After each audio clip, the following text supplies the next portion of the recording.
Welcome back. Today, we'll learn HTML quotation tags and comments.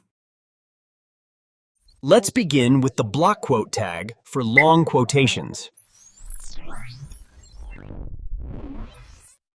This tag displays quoted text in a separate block.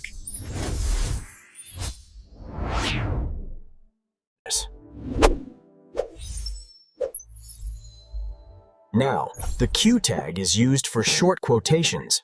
The browser automatically adds quotation marks.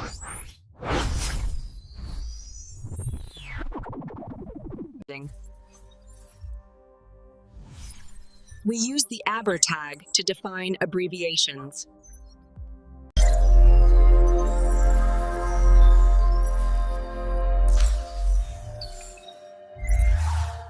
The cite tag defines the title of creative work.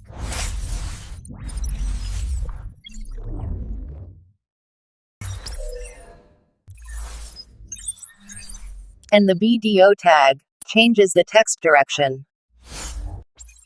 Finally, HTML comments are written like this and won't appear on the web page.